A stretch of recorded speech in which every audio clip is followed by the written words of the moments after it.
Coming at you from the Ep2 studios, it's the Fade Route with D and Z. Here are your hosts, D and Z.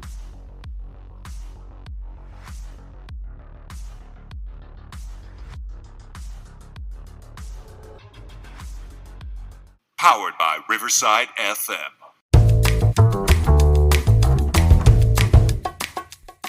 Coming at you live from the Ayo studio. Ayo. It's the Fade Route with D and Z. I am D.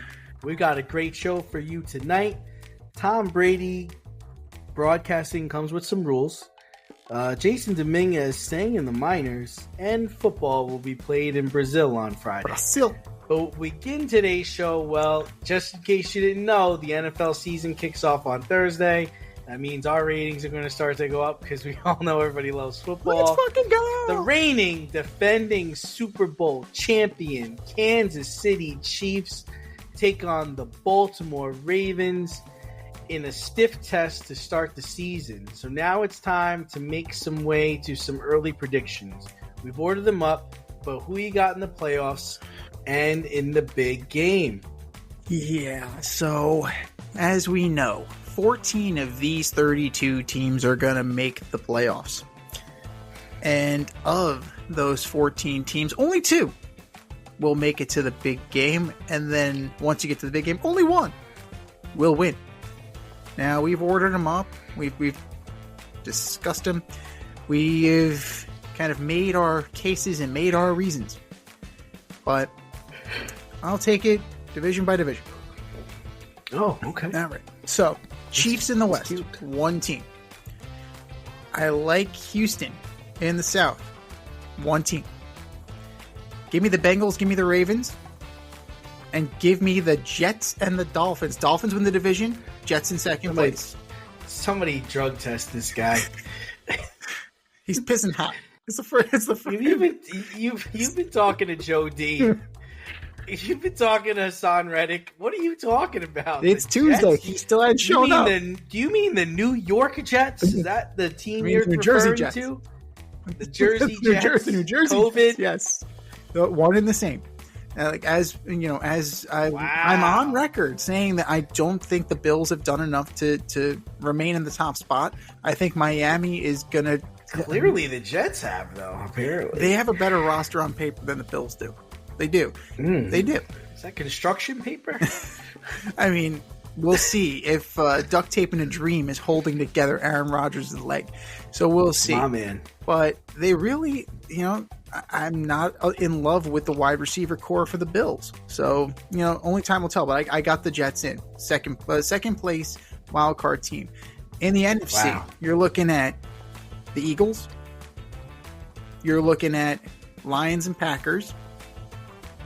I got the Bucks, and I got the Seahawks and the Niners. Niners win the division. There you go. That's way too early. Conference finals. Okay. Give me the rematch. Give me Niners Lions. Yeah. Give me Chiefs Texans. And I'm thinking this is the year. CJ Stroud. They are going to represent. So I got the Texans going up against the San Francisco 49ers because I still do not trust Dan Campbell in a big game. I trust Kyle Shanahan just a little bit more. But once you get to the big game, all bets are off. So, as we've seen. So, my way too early prediction, give me the Houston Texans over the San Francisco 49ers in the big game this year. Wow. Well, we pretty much we have the same conference championship. Oh, I have the Texans and the Chiefs as well. But if I had to say another team that I think is knocking on that door, I think the Ravens will be there at the end. I also think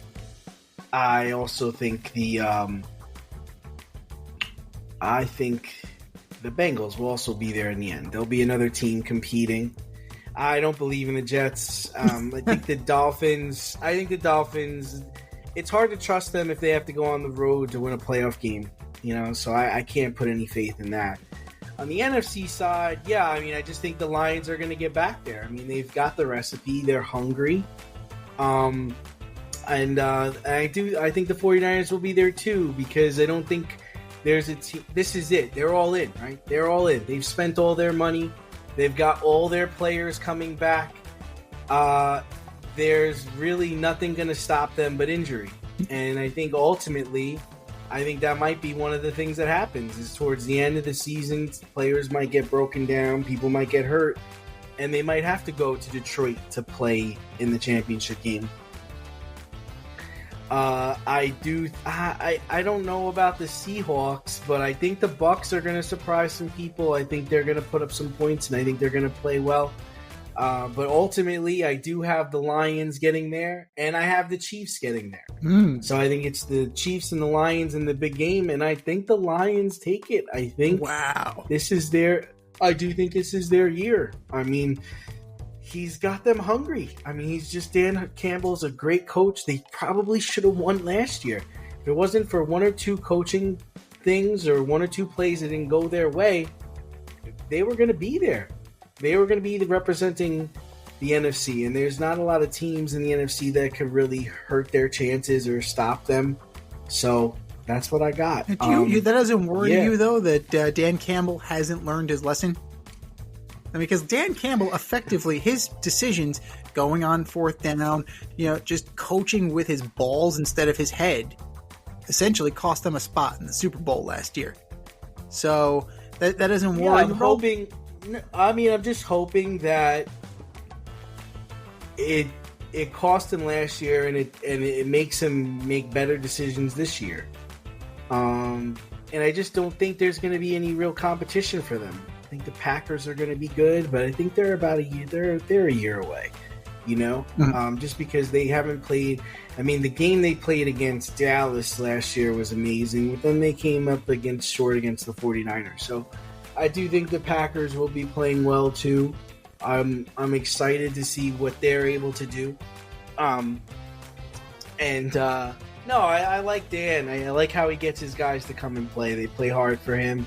They're going to have some adversity this year too with injuries, I'm sure, and they're going to be better for it. I mean, I think they're hungry. They want to play the 49ers. They want to play the best teams. They've just got to win. They've got to win the games they're supposed to win. Right. And I think that's really important. It sounds silly, right, to say things like that. But sometimes, you get the laughers and you got to put it to them. You got to beat them. It can't be this whole, they can't lay down any week. No, absolutely not. And that's the thing that scares you about the Lions, is that when it gets to the big moment, are they going to shrink? Right? We've seen the Niners shrink in the biggest of moments. We've seen the Dolphins shrink when the lights are on bright. All these teams that are top echelon teams, we've seen the Buffalo Bills collapse. We've seen everybody except the Chiefs for the life. I mean, listen, it was 14-0 in the first quarter against the 49ers in the NFC Championship game. They had them on the ropes. Yeah. You got to learn how to finish a team off. You got to learn how to put your foot on your opponent's throat and don't play with your food. Now, if Dan Campbell strikes me as the kind of person that learns from his mistakes. So, I'm with you on that. I think that he is going to be better off. But when push comes to shove, I like the Niner roster just a little bit more, even though I have a good feeling about Jared Goff, a really good feeling about Jared Goff this year, considering the fact that he's playing and the Lions are playing the majority of their games in a dome. This is going to be something very interesting. So if they can weather any kind of potential challengers, it could end up running through Detroit. And we know how good Jared Goff is at home. We know how good Jared Goff is in a dome. So, you like to think. And then what do you have going on in the AFC? How did the Chiefs not get back there? What's going on there? So, I just have the Texans manning up, nutting up, and taking it from the Chiefs. In the same, is this going to happen in Kansas City, or is they're the number one seed? Kansas City is going to still be the number one seed. So Houston's going to go in the Arrowhead and take it from them. Okay. The same way that Baker Mayfield almost took it from the Chiefs in Arrowhead. So let's not forget that. Baker Mayfield, Watson too. Deshaun Watson, yeah. But CJ Stroud, he's got the heart, he's got the arm, he's got the team to do it. He's got the tools, he's got talent. It's Miller time. It's Miller time. All right. Well, in some rare Friday night light action for the pros, the Green Bay Packers and Philadelphia Eagles square off in Brazil. Hurts has a new weapon in Saquon, but lost Jason Kelsey this offseason. Meanwhile, Jordan Love got paid big time, highest paid quarterback in the National Football League. But who has more pressure on them this season, Love or Hurts? Oh, 7. Love Hurts. That's a good team. That's a good name for a fantasy team. It's not a bad one. It's the name of this show, right? It's the name of this episode, so it's not too bad. Not too shabby at all. 9-9. That's it. 9-9 gets you the bag. Just remember that, kids. 500 gets you the highest contract for a quarterback in the NFL. Now, that being said, with that target on his back, with that $sign on his back, I think Jalen Hurts has more to prove. I think Jalen Hurts has to show that he is the guy. I think it's very convenient to say, oh, Jason Kelsey was making the protection calls. Jason Kelsey was doing all these things. Now's the time, right? Sirianni is saying that the Eagles quarterback is taking ownership. He's taking control. He's, manning up and taking this offense. He's becoming the leader that sometimes Jason Kelsey took from him, right? That spotlight as the leader, sometimes Jason Kelsey took that from him. I want to see how it works. I really do. By his own admission, he regressed, right? Let's see what happens when he doesn't have Jason Kelsey to fall back on, when it's him making the checkdowns, making the corrections, making the calls at the line. I'm interested to see that. Jordan Love, it's still early. It really is still early in his career. It's his second year as a starter. 9-9. Yes, he has a better completion percentage, but he's only played 27 games. He's only played 27 games. And that being said, he's only started 18. Jalen Hurts has the team that is supposed to be on the precipice of success, right? This is the team that has A.J. Brown. That's the team that has Devontae Smith. This is the team that has Saquon Barkley. This is the team that's poised to go head-to-head with the Niners and then ultimately go head-to-head with the Chiefs. Right? That's their goal. Jordan Love and the Packers, they are still one of the youngest teams, if not the youngest team in the league again. So they're going to have to prove it again. But there are more expectations on the Eagles, and therefore more expectations on Jalen Hurts. Yeah, for me, it's hard because Hurts has accomplished so much, right? Yeah. I mean, this was a guy that was at Alabama. He's the starter. Tua comes in, wins the national championship. Next year, Tua goes to Oklahoma. Everyone said when he was in Alabama, he couldn't throw. He goes to Oklahoma, and he throws well. He gets drafted by the Eagles, comes the starter first year. I think he gets beaten by Brady in the first round of the playoffs. Yep. And then the next year he's back. He's in the Super Bowl, and he accounts for all the touchdowns in the Super Bowl. I think it's hard for us to say that, he's got a lot of pressure on him because he's done well. He's had success. I mean, yeah, they faltered at the end of last year. We won't really know what happened to that team that, was going and was really one of the best teams in the league. And then all of a sudden, the first 8 or 9 weeks of the season, it just fell apart. Yeah.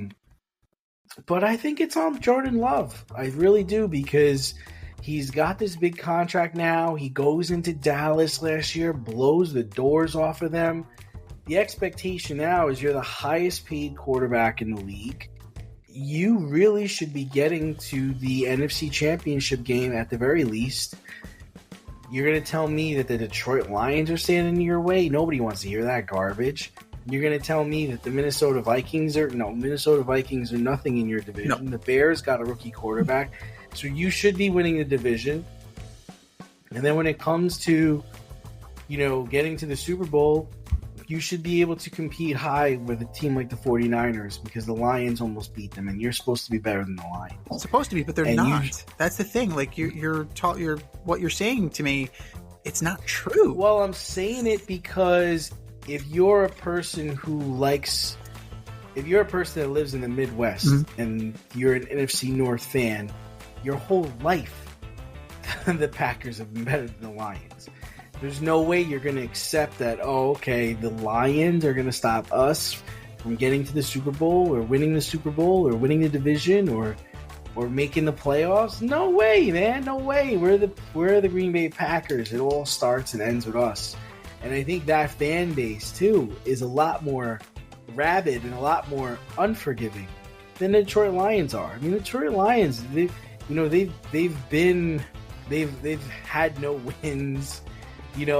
They're up and coming. Like, if they were to take a step backwards this year, no one would say anything. I don't think that people feel the same way about the Packers. And as regards to the Eagles fans always expect the Eagles to win the Super Bowl, but they've won a Super Bowl recently. They've been to a Super Bowl recently.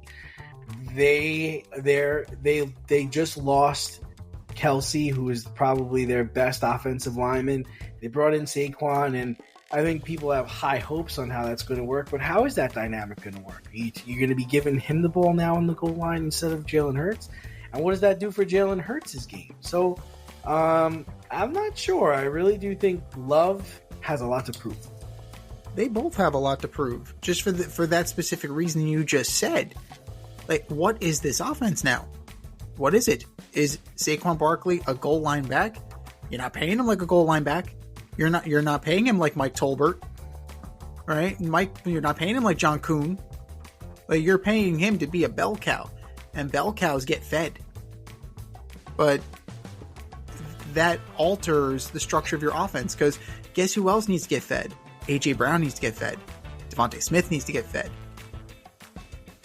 Your team is loaded. It's stacked on paper. Yeah, the Packers are not. No stars. The Packers are not.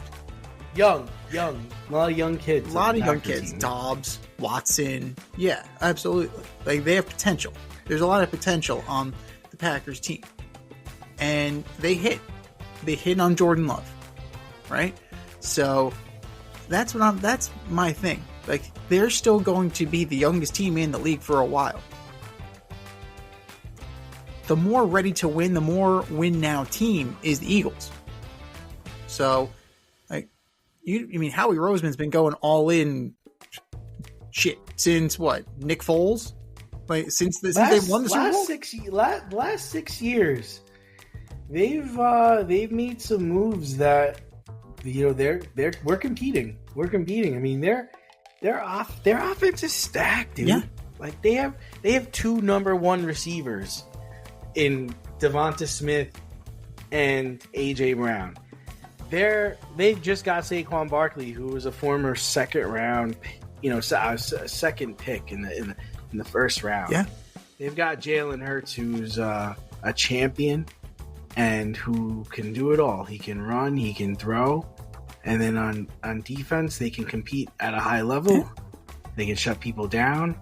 Their kicker is good. I mean, they have a great all-around game, and they're also in a division that's winnable. I mean, I really don't know what Dallas is going to look like. I mean, Zeke Elliott is their starting running back. Or Dalvin Cook. CeeDee Lamb just got there. Yeah. CeeDee Lamb just got there. They're going against Cleveland week 1 in Cleveland. That's not a favorable matchup. I don't know. If they think they're just going to walk into Cleveland and beat Cleveland, they're going to... No. It could be a very painful Sunday for Dallas. That being said, they were the division champion last year. Like, that's all you need to know about the NFC East, man. Like, the Dallas Cowboys, would not that dissimilar of a team, won the division last year. And there was a huge choke job by the Eagles. And like you said, Eagle fans are unforgiving about that. They do have their Super Bowl to kind of rest their laurels on and, cry themselves to sleep at night. But I'm sure they're not satisfied. Why would you be satisfied? You're the team that's the perennial favorite, right? If not one of the perennial favorites in your conference to make it to the Super Bowl, to make it to the big game.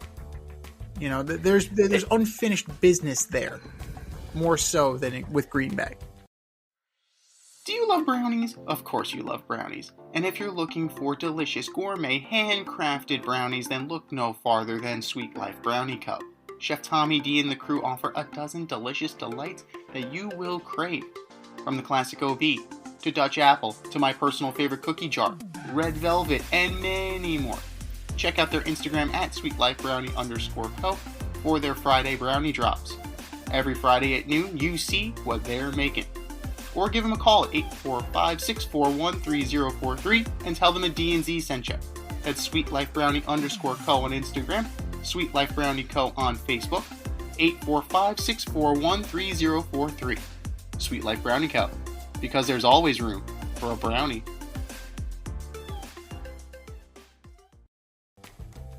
In other football news, Tom Brady is beginning his regular season Fox broadcasting career as an analyst, teaming with Kevin Burkhardt as the number one announced pair. However, Brady's potential minority ownership of the Raiders may put severe restrictions on his new job.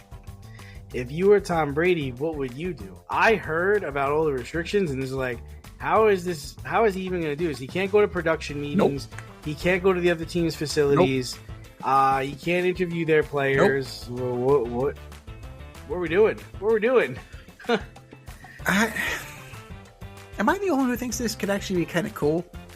Because you can actually get a legitimate human reaction from Tom Brady. Oh, is that why you think it's going to be That's cool? The because one? It's going to be natural? Exactly. In the moment, off the cuff, Tom Brady, unvarnished. That's the only reason why it would be cool. Because you essentially, you effectively neutered his position. Right? You've effectively, Tom Brady effectively neutered his own position by trying to purchase the stake in the Raiders. So it becomes the case of you're doing this to yourself. Now, if you were just to go over some of the things, go for it. He cannot. Yeah, he's not permitted to be in the other team's facility. Mm-hmm. And just in case people don't know, usually the week of the game, whoever is broadcasting the game, they go to the other team's facilities to talk to the stars and watch practice to see, get ideas of what they can say during the games. He can't witness practice. He can't attend broadcast production meetings in person or virtually. He'd be subject to fines or even suspensions if he goes too far in criticizing game officials and other clubs. He's subject to the league's gambling policy. He's subject to the league's anti-tampering policies, permitted only strictly social communication with members of their clubs. Jeez. All this to own a piece of the Raiders. I'm just throwing, I don't mean to throw shade at the Raiders, but all this to be a minority owner of an NFL football team. That being said, what's going to get you more money? What's going to get you more money? The Fox gig. So I would say, adios muchacho. I don't need to be the owner of the Raiders. I don't need to. I don't need to be owner of that team, especially if it puts such a severe restriction on my ability to do my job and earn my money. Like, that's a problem. That's a major league problem. So, the only cool thing that could come out of it is a legitimate human reaction in real time, a la Tony Romo. But Tony Romo, the difference between Tony Romo and Tom Brady is that Tony Romo is able to sit in all week. And while it is, exuberant, it's something that is based on a week's worth of preparation. So, yes, it is. Yeah. So, yeah. I'm interested. I'm interested to see what that would be for Tom Brady. But if I was him, Like, I would just do my job to the best of my ability, and when I'm done being an analyst, then I'll buy a friggin' stake in the team, right? The team will still be there. Well, the only thing I'm going to say about that is like, Tom Brady could watch his own game film. He doesn't need to go to the production meetings to do that. So he's gonna do what he always does. When he's preparing for a game, he's gonna be looking at both teams. But is he gonna have access though? Like, or is the NFL going to allow him to have access to all 22? It's game film, so I don't see why not. Why couldn't he have a copy of the game film? Because if he's like stealing signals and stuff like that, Spygate, like it's probably like that was the whole basis of Spygate. But he's not. Well, he's not going to filter information though. The game film is only going to be showing you end zone shots. You're not going to see the sideline, so you only see. It's basically what he would see if he was playing that weekend. You're going to see the end zone shots and the personnel groups that are on the field. So he'll be able to know like what they're going to do on third down, third and long, third and short, things like that. So, these are things that I'm sure Tony Romo picks up, when he's at practice, but Tom will be able to pick this stuff up when because I saw a video recently where he still has like all the scouting reports all the way back to 2001. He has them all in his office. And he has like what defensive coordinators like to call. He has the different player groupings. He has all his call sheets all the way back from 2001. He's got all the call sheets, 95 plays, starred the things they liked. It's crazy. So I mean, he could tap into that because some of the coordinators that he faced like 10 years ago are still around. Not all the players are still around, but I think he's a knack for diagnosing plays, and he has a knack for knowing what defenses are going to do. It just might hurt him on the other side of the ball, for watching what is the offense really going to do here. I know he can read a defense, and I know he knows what they like to do, but is he able to look at an offense and particularly know what's coming or what they like to do? And I think he's going to miss out on talking about the things he talked about with players during the week that, Jim Nance and Tony Romo are going to be able to do. But it's an interesting point of view that you put out there saying, this will be something that he can offer that no one else could because he's not going to be privy to any information. Yeah. I mean, it's one of those things that he'll be able to diagnose it in real time. And it's like he would have the same he has a higher level of knowledge than most common fans, obviously, but he also would be in a similar position because he'd be watching it from the sanctity of his couch, so to speak. So the same way that we're watching from our couch, he'd be watching from the booth and in real time. That's very interesting. But I wonder how that's going to affect his travel. I wonder if he'll even bother traveling to the city until like the day or two before the game. I would say probably the day before. There's no point for him to get there on like a Wednesday or a Thursday because you ain't going to be able to go to because you're not going to be able to go to each team. So you might as well just really, I'll just show up at the stadium a couple hours before the game. What would be interesting is if they flipped the script, if Fox actually flipped the script and had Kevin Burkhardt go in and Kevin Burkhardt be the color guy in that regard. Oh, so what I heard during the week, Tom, and then kind of, like reverse roles where Tom Brady's doing the play-by-play and Kevin Burkhardt is actually going to be similar to the role that he had when he was with the Mets on the sideline, where he was doing the reporting, the sideline reporting. So it's a very unique position that Fox put itself into and Tom Brady put Fox into. But it does shunt Greg Olsen down the pecking order a little bit. And it makes you wonder, does Fox regret doing that, knowing that these restrictions are so severe? Like, would the network actually be saying, fuck, we really made a mistake here. We had Olsen, who's decent to very good, and he doesn't have half of the baggage that Tom Brady has.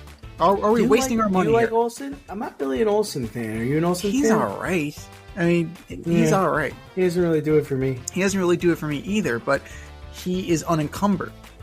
So it's one of those things that, like maybe there would be a little buyer's remorse, but, we all assume that Brady's going to be really good at this. He better be really good at it for the amount of bullshit that Fox is going to have to deal with. I'm surprised that they think he's so good. He's going to be so good at it. I don't know what made them think that, I think they're just hoping for a little lightning in the bottle, the same way Tony Romo was lightning in a bottle. I mean, they pretty much CBS hitched their wagon to Tony Romo, and they kicked, they kicked Phil Simms out of the booth. And I like Tony Romo. I find it fun. He makes it fun. Tony Romo is fun, and you know what? This allows Tom Brady to show. A lot of people don't like him. A lot of people don't like his commentary. Yeah, I can see it. Antonio Romero. Oh, jeez. But Tony Romo, it wears on you. It absolutely does. Jim, I don't know. Yeah, it's a lot. Like Tony Romo's a lot, especially if it's a team that he really likes or a quarterback that he really respects. Like if Tony Romo doing Patrick Mahomes games, it's almost insufferable. Like, get a towel, man. Just get a freaking towel. But that's it. The other thing, Tom Brady didn't sweat anybody. Like that's the one saving grace about this. Tom Brady's Tom friggin' Brady. He didn't sweat anybody. They're like, yeah, that's wrong. That's ass. What are you doing? So shut the fuck up. Next question. That's right. I'm sorry. The glint from my rings were in my eye. Rings, plural. Hey there, NFL football fans. This is the lovely Rita Sanchez, aka your option football champ for the 2023 NFL season. I'm inviting you to join us for the 2024 option, where we pick the winning teams for each week's matchups and compete against each other to see whose picks reign supreme. Are you in? Head over to CBS Sports and search for the Option 2024 League, or hit the link in the bio on the Fade Route socials and join today. It's for free. Pick a witty name, some winning teams, and I'll see you out there for week 1.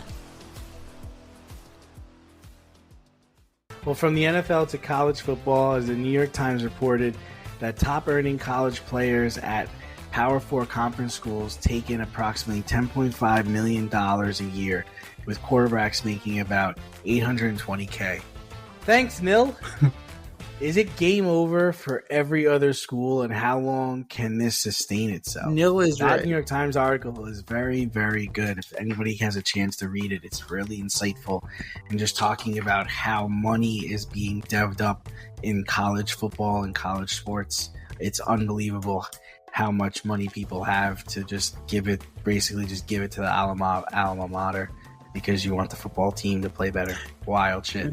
We're living in the program right now. That's what's going on. Yeah. Except it's all legal.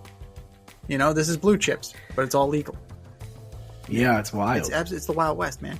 And it's really disconcerting to know that I make slightly more than a 19-year-old specialist would in a Power 4. Yeah. No, that's. How about the backup quarterback? Me, I'm poor. The backup quarterback on Texas is making less. I mean, the starting quarterback on Texas is making less than the backup quarterback on Texas. Oh, yeah. How crazy is that? How much is Arch Manning making these days? $3.1 million.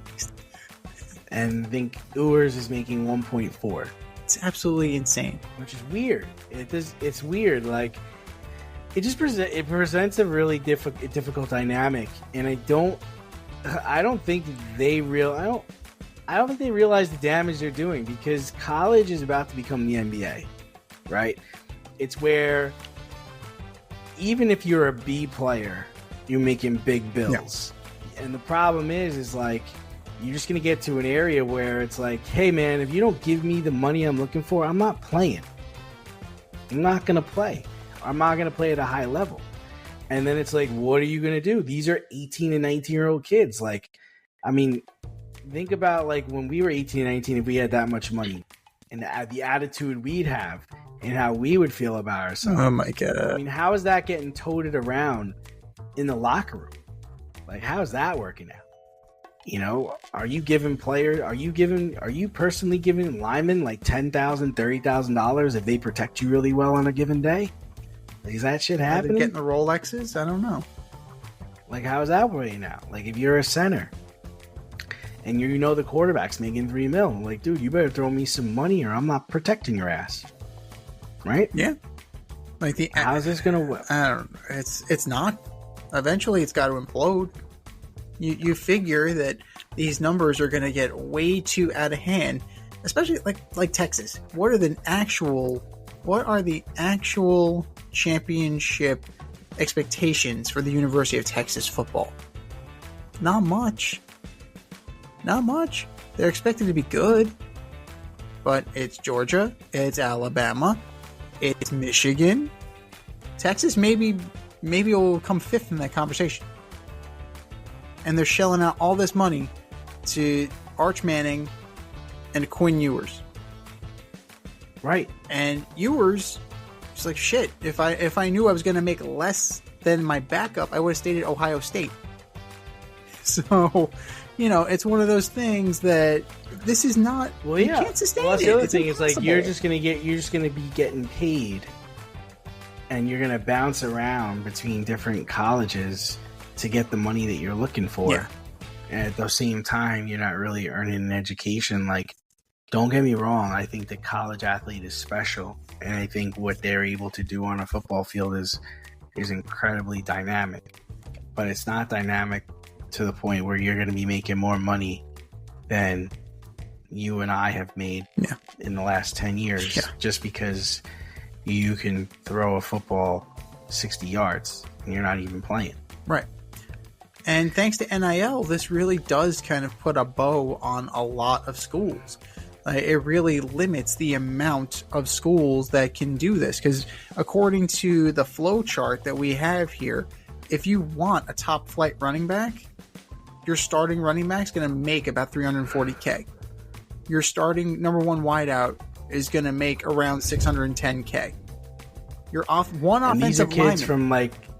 These are kids from like Louisiana and like Kentucky, where that could buy a lot more than just a house. Yeah. I mean, in the places where the quality of life isn't that great, or where, cost of living isn't that high, you can live very well. You absolutely can live very well. And if you couple that with the fact that the states with no state income tax, shit, like you're walking away with a higher percentage of that, right? If I just don't know how you're going to get these players how you're going to get them to listen to you, how you're going to get them to play. And they're making just as much money as their coaches. Right. Or like you said, how is this competitive where it's basically Notre Dame pockets against Clemson pockets against Alabama pockets, and and then there's like TCU. Right. It's like, well, how's Boise State gonna it repositions the mid majors. Everything that was done by the BCS, right? Bringing the bubble up of Boise State, the UCFs, all of that is for naught. Cincinnati's never going to sniff the system, right? They're never going to sniff the playoff under the system. They can't afford that. Yeah, they're a Division I school, but that's not going to happen. James Madison. James Madison had a nice run last year. Is James Madison going to be able to afford this? Probably not. Now, eventually this is going to implode on itself. It's a matter of time, because eventually donors are going to stop paying. It's going to get to the point where they're going to spend millions upon millions of dollars and be like, what the hell have I spent on? Where is my return? I don't know, man. Where's the return on my investment? I think some of these guys have so much money that it's more of a pride thing than anything. It's like, oh, I paid for that guy to come here. That's my player. Like, and granted, yeah, they might not win the national championship, but they're gonna win. They're gonna win bowl games. They're gonna beat their rival. They'll win the rivalry whatever that is. Like if you're Ohio State, you beat Michigan. If you're Notre Dame, you beat USC. It's like shit like that. Right. They'll get off on that. Like, you know, when you're, that's the whole thing, is that some of these boosters have so much money that 10 million, 5 million, it ain't nothing to them. It's nothing. They're going to get to go to the game. They're going to be able to say, that's my guy. Everyone's going to high-five them, handshake them. Maybe their player goes on to win the Heisman, or maybe their player goes on to do really good things. It's crazy. It's just crazy talk. Like, that's how much money you got when you're spending money on college players to go to your school. But there's a lot of famous alumni out there. You know, we even had Charles Barkley saying how he tried to recruit Dirk to go to Auburn. You know, so then you get the players. Then you get the players trying to recruit guys to go to their school. Like, this thing is endless. It's bottomless. You think it's going to slow down? I think it's going to get worse. I think it's going to get a lot worse. It's definitely going to get a lot worse before it gets any better. And now you have the NFL floating this idea where companies are going to be able to buy stakes in teams. What the fuck is that going to do to the league? That's wild shit. It's just it's the cash flow going into sports is just astronomical. Pigs get fogged. Wait, pigs get fat, hog gets slaughtered. It's the way it always is. And their day is coming. I mean, we're going to see it over the next 5 years, how much of a watered down product college football is going to be. We're getting to see it right now with Florida State, who's booty. Well, I mean, Ujalele, he tanked Clemson. Now he's tanking Florida State. Where's he going to go next year? Like, he's not going to go to the NFL. That's for damn sure. Yeah, maybe he'll join a spelling contest. I don't know. I don't know. Good luck. Spell your own last name, kid. Spell your own last name. Step outside of your safe area and make a statement without saying much with FCK Clout Lifestyle Apparel. Embrace the colorful chaos and stay emotionally regulated in their graphic tees, hoodies, snapbacks, accessories, and more. Go to fckclout.com today and check out current season and past season merchandise for men and women. Get it while you can. That's fckclout.com. Check them out today. fckclout.com.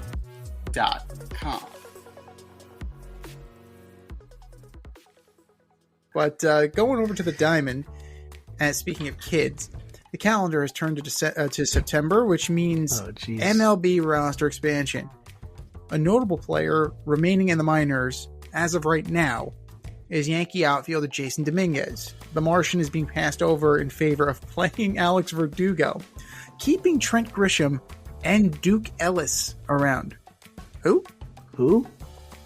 Is this purely service time manipulation or something more?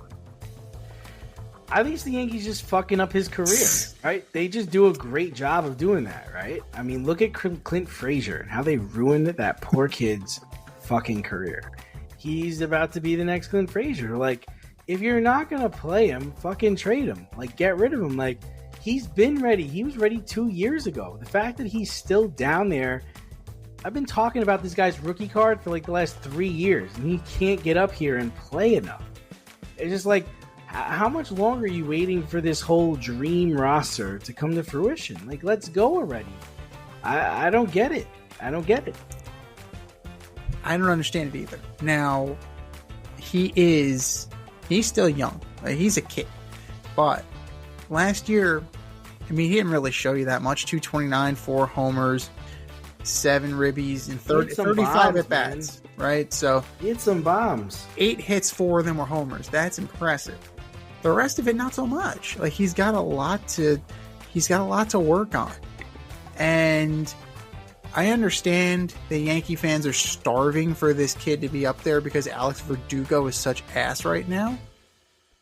But Alex Verdugo is going to probably give you more competitive at-bats during the playoffs than Jasson Dominguez will.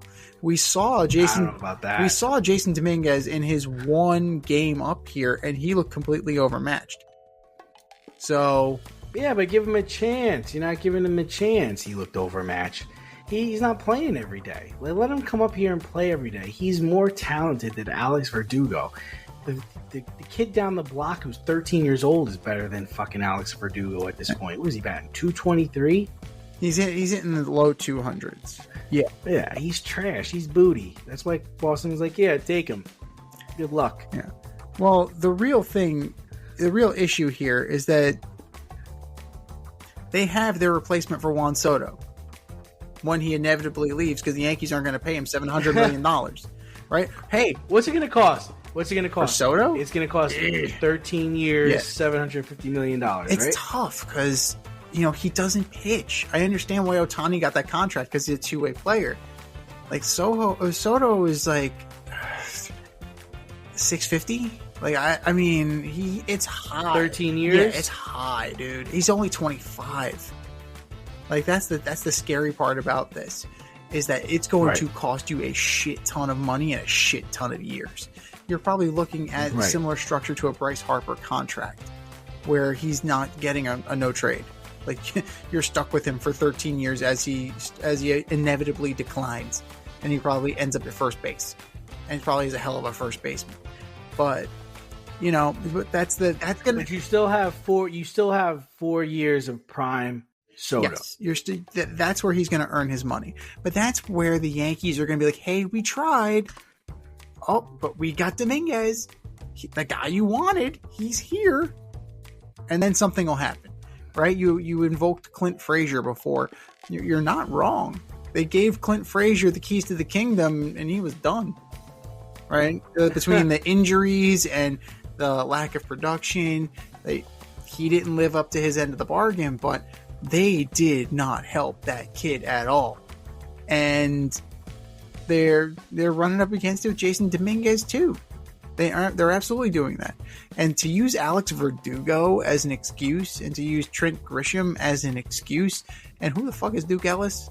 That they got him to be a pinch runner? Like, okay, that's fine, but you're telling me that that's it? Like, those are the guys? Really? Okay.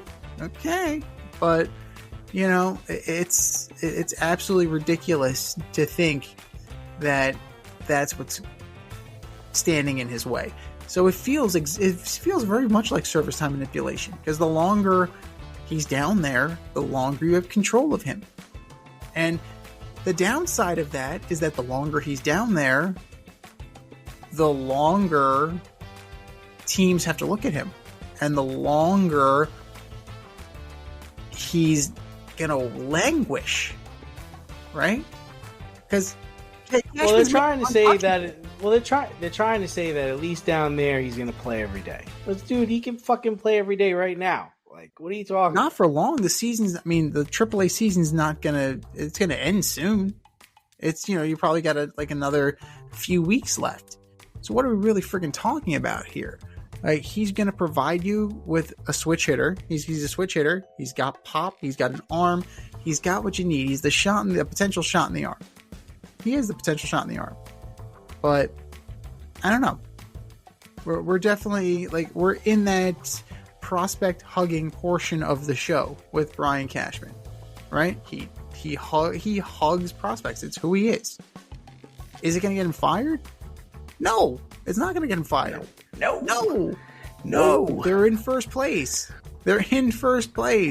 What do you, as a Met fan, how much do you want to see Uncle Steve pony up for Soto? What's the number what's the number in the years that he offers where you say, okay, we got him, I'm good? Or it's like, you know what? We didn't get him, but we did offer this, and I can't be mad at that. If you're in the 10 to 12 year range, like 600, you can't be mad at that offer, right? If you went into negotiations with Juan Soto with the offer that the Nationals gave him the week before they decided to trade him, which was around $375 million. Yeah, that's laughably low. But if you double that number, maybe you're in the ballpark, and maybe that actually that lands your fish. But if you're in the 10 to 12 year range, maybe with an option, maybe a limited no trade, a couple opt outs, something some level of protection in case he's a bust or he just wants to possibly outplay his contract and get even more money. So like, I'm looking at 10, 12 years. If I would say 600 would be more than enough just because he doesn't pitch. What about you? What would you, if put your cap on? You're the man. You're the GM of the Braves. You could possibly pair him with Acuna. Like what would get that done for you? I can't afford him. I can't afford him. No, you can't. You can't afford him because he's so fucking good. Like he's so good. And I do think that's what it's going to take. I think it's going to take 13 years, $750 million. That's what it's going to cost. That's the starting number. And I think your boy Steve-O, he's going to be like, sure, done. Blank check. What do you want? Sure, welcome to the Nets. Like, I really do. So I think it's just going to come down to him. It's going to come down to Soto. And if he wants to be a Met, or if he wants to be a Yankee, or if he wants to be a Dodger, because the Mets are going to offer him the most money. Hands down, they're going to offer him the most money because Steve don't give a fuck. Right. And then the Yankees can't offer him the most money, but they're going to offer him, you're going to be playing with Judge. Right. In the Bronx. We're going to win at least 2. Like, that's how they pitch it, right? But then it's like, wait a minute, like, you could also go to the Dodgers and play with that fucking loaded team, still not make as much money, but now you're in LA playing with Betts, Ohtani, Freeman. Yeah. How would you like to be Kevin Durant? How would you like to be Kevin Durant here? Well, they haven't won yet. That is, well, those guys haven't won. Well, no, they didn't. But and then you could. Then there's somebody. There's. I mean, I don't think there's any truth to these stories. But there's word the Nationals won it. No Nationals fucking way. But they have a great argument. Z. They had a great argument. We traded you, and we got 3 baseball players, like really good baseball players. You're gonna come here, and these 3 guys are gonna develop with you. He liked it. He liked it playing for the Nationals. He won with the Nationals. Yeah. He was sad to leave there. So if they come close, that might also be an option for him. It's a place that loves him. He holds all the cards. It's his world, and whatever he wants to do. So let me flip it to you though. What if you were him? What would you want if you were him? What would you want to do? Do you want to be the Mets guy?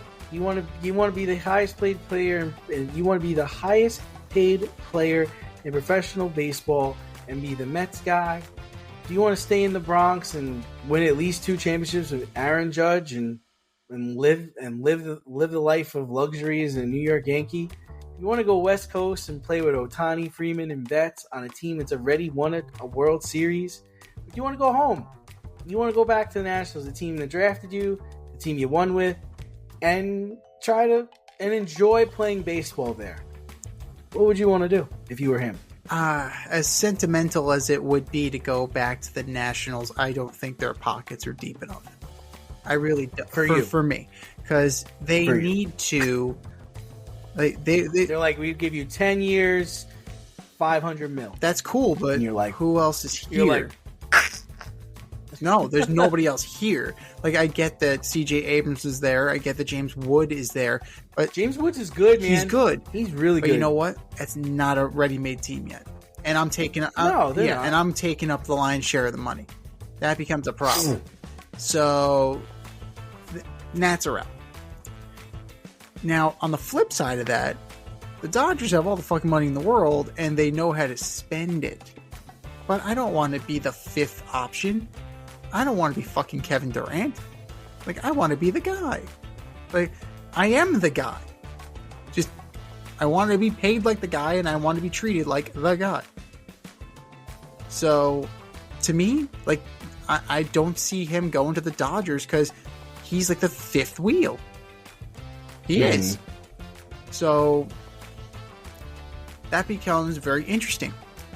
You have the Yankees and you have the Mets. He doesn't outshine Aaron Judge.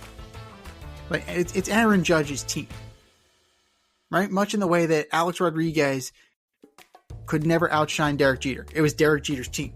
Regardless of whatever personal accolades Alex Rodriguez put up, it was always Derek Jeter's team, and that never changed.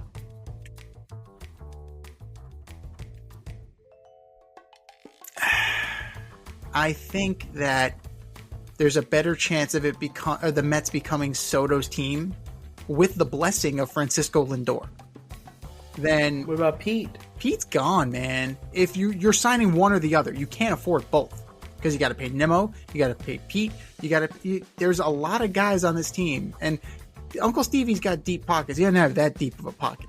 Like nobody. It's not college football. He doesn't have that deep of a pocket.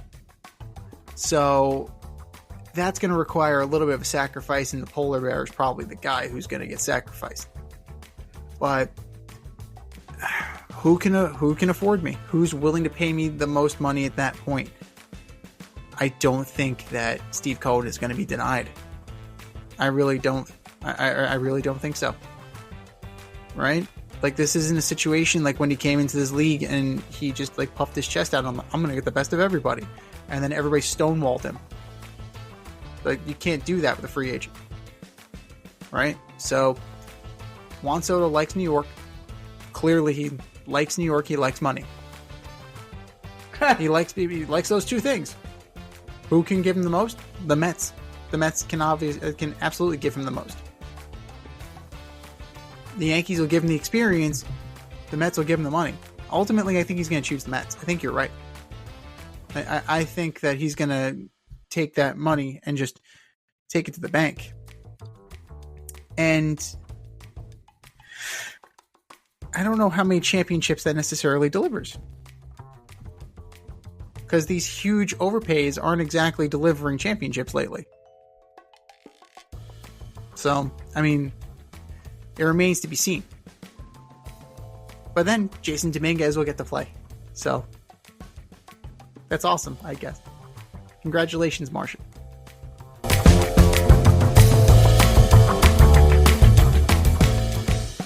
When owning a home, it's important to have heating and cooling professional available when things go wrong.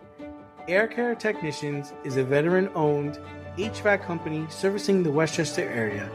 They are licensed to service, repair, maintenance, and replace all HVAC units. If your unit is not running properly or you would like to improve the air quality in your home, contact Air Care Technicians for a free quote. They offer same-day and emergency services for all of your needs. You can reach them at 914-315-1547. Air Care Technicians, 914-315-1547.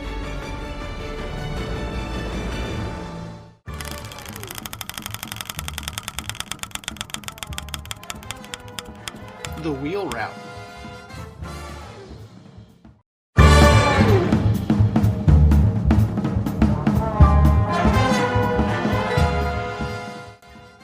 The wheel is ready. Are you ready? We are going to be spinning for NFL awards. You ready, D? Ready. All right.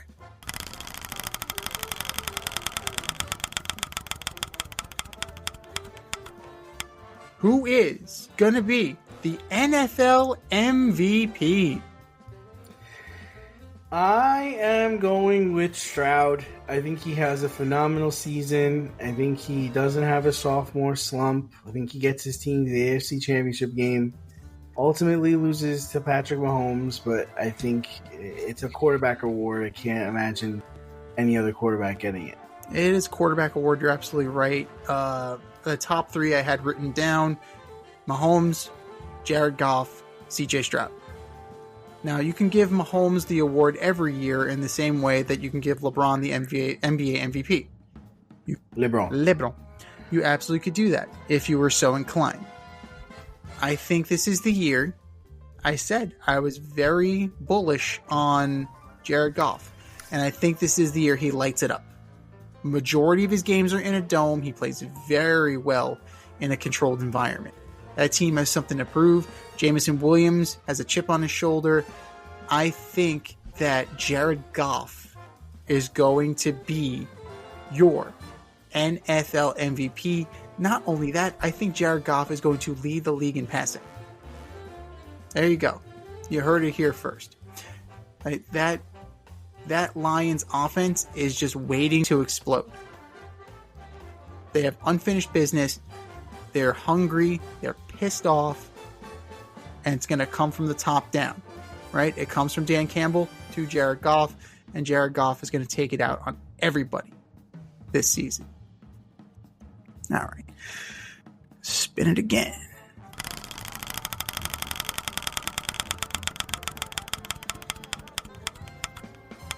Who are the NFL Rookies of the Year? Well, I know you're down on it, but I've got Caleb Williams winning the Offensive Rookie of the Year. And for Defensive Rookie of the Year, I'm going with Chop Robinson, defensive linebacker on the Miami Dolphins. Interesting. I get the Caleb Williams. I get the wanting it to happen. I really do. I understand that. But he's got to make it happen. Oof. So that really, I'm not sold. I'm just not sold. I don't think this one isn't a quarterback award, right? It doesn't necessarily have to be a quarterback award. Yeah, you're gonna have Bo Nix, Jaden Daniels, Caleb Williams. I don't think it's necessarily. I don't think it's a fait accompli that a quarterback wins this. Give me Xavier Worthy from the Chiefs.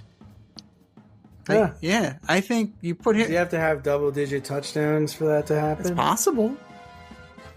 If you have Patrick Mahomes throwing you the ball, a lot of things are possible, right? Who would you rather have throwing you the ball, Patrick Mahomes or Kyler Murray?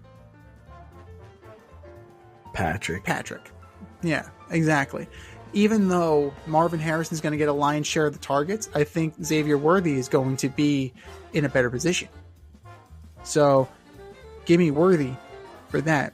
And I like Dallas Turner from the Vikings.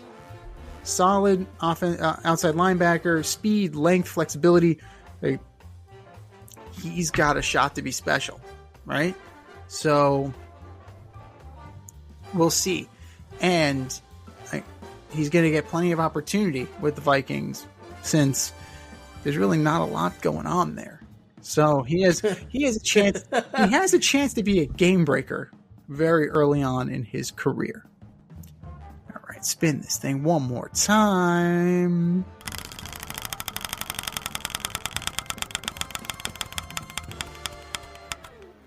Who is your NFL Coach of the Year?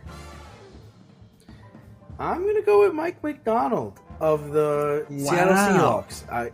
I think he gets that defense playing. They drafted that nose tackle out of, I think, Texas A&M, and I think he's going to be able to make, he came from Texas, Byron Murphy. Mm-hmm. And I just think that they're gonna fly around on defense. I mean, he coached the Ravens the last couple of years, and he always had them playing at a high level, and I think he brings the 12th man, and I think he wins it. Wow, that's an outside-the-box choice. Thank you. That's a good one.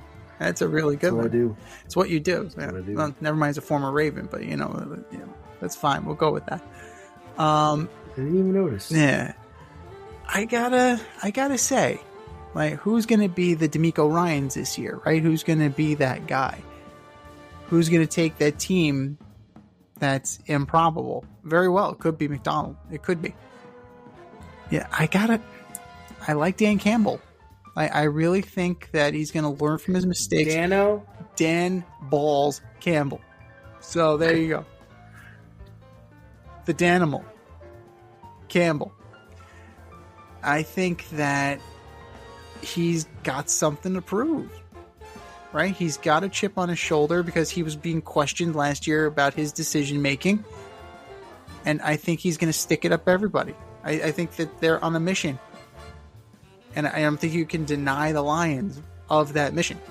So, yeah, it's a two-horse race, in my opinion. You know, D'Amico Ryans or Dan Campbell. Now, D'Amico Ryans, did win it last year. So, there's not much in the way of surprise. So, give me the guy who's going to have his team humming on all cylinders. I'm going to take Dan Campbell on this one. But if you're looking for like an outside the box kind of guy, if the Broncos are any good, Sean Payton might get a look. If the Broncos are any good at all. So, I mean, that's a hell of a reclamation project if he's able to do anything with that roster. But give me the guy who's poised and ready to go. Give me Dan Balls Campbell as coach of the year.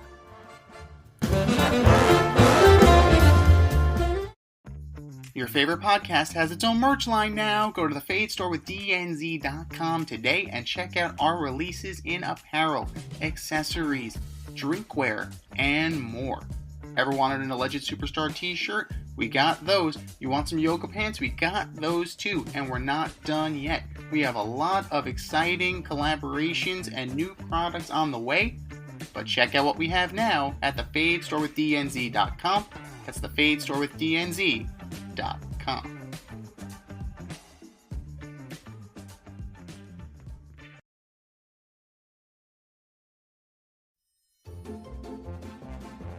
Who's the best of the worst this week in sports?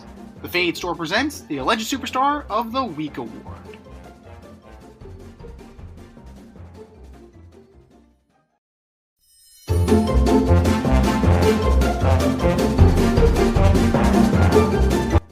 All right, boys and girls, you know what time it is. It's time for the Alleged Superstar of the Week. You know how it goes. We put up a poll on our X account at FadeRouteDNZ and our Instagram poll at FadeRoute Podcast, and you vote.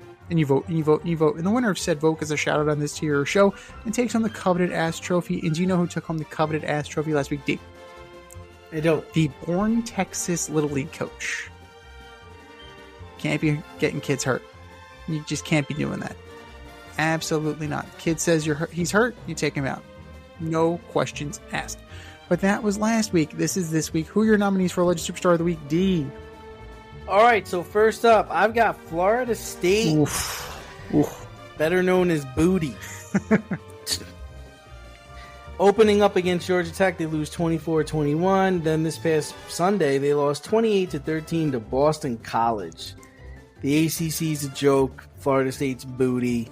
Florida State, you are my Alleged Superstar of the Week. Number 2, I'm going to go with the 49ers. Brandon Ayuk held out. Cried, whined, didn't practice, got his deal. Trent Williams held out, cried, whined. Guess what? He got his deal. 49ers are setting a bad precedent for getting your deals. Hassan Reddick, hang in there. Yours is coming. 49ers, you are my Alleged Superstar of the Week. And number 3, I'm going with the Pittsburgh Steelers. Starting Russell Wilson over Justin Fields and then naming Russell Wilson the starter.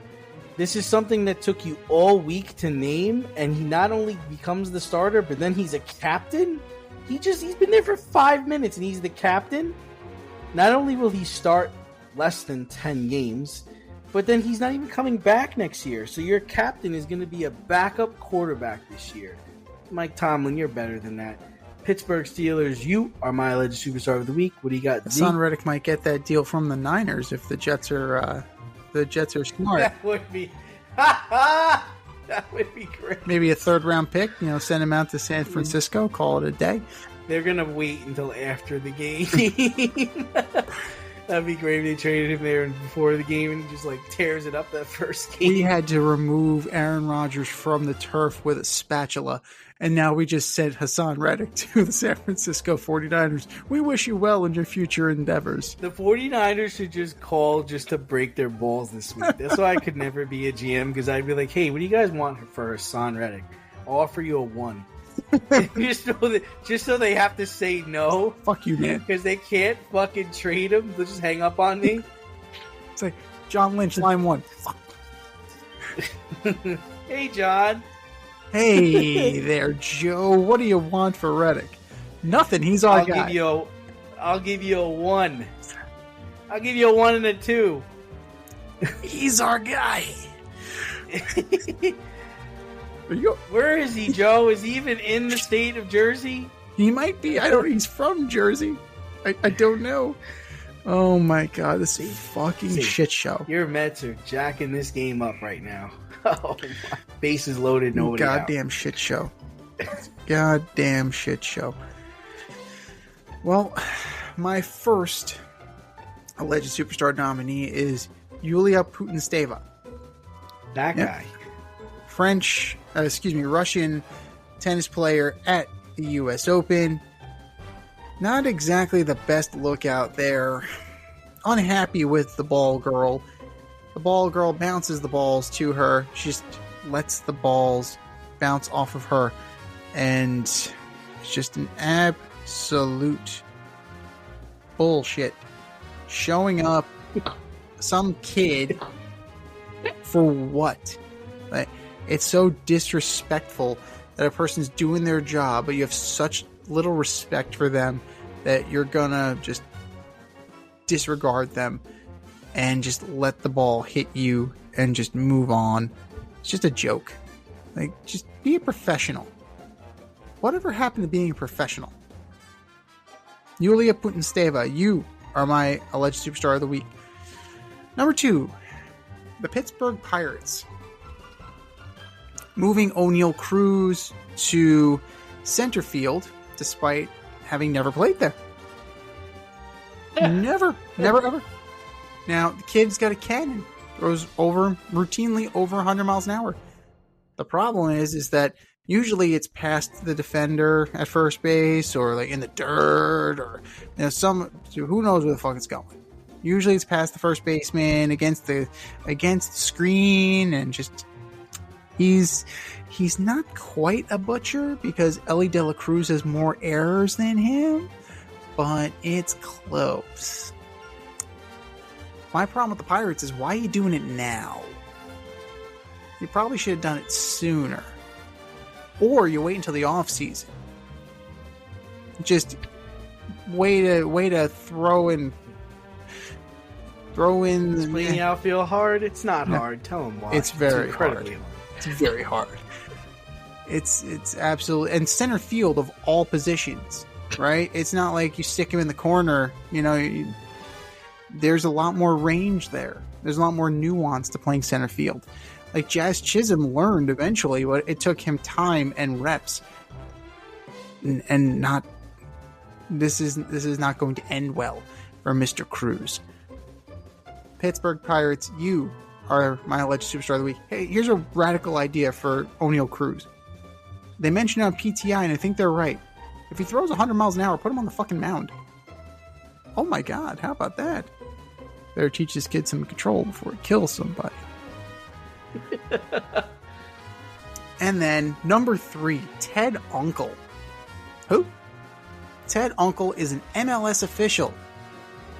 And he was reffing the NYCFC Columbus Crew match this weekend.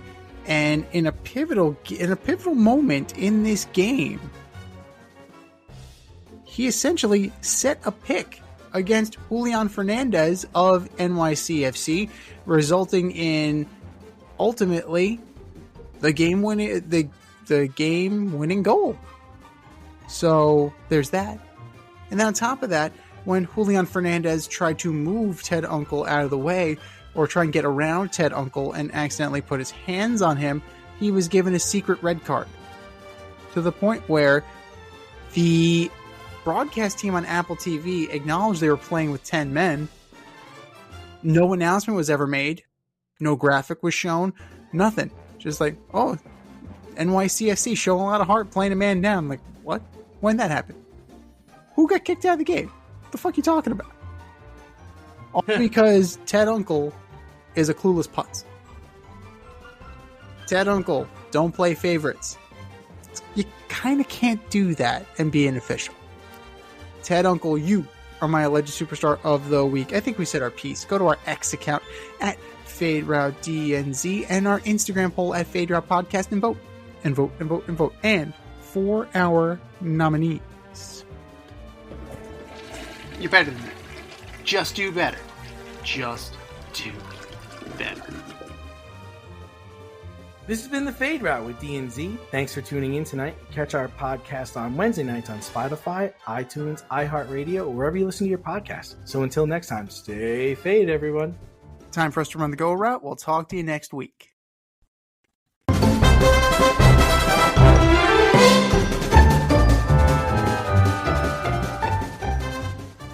Thanks for listening to this episode of our podcast. If you liked what you heard and you want to hear more, be sure to like and subscribe on your favorite podcast platform. Leave us a review, rate us 5 stars, turn on subscription notifications, and share on social media. Tell your friends and spread the word.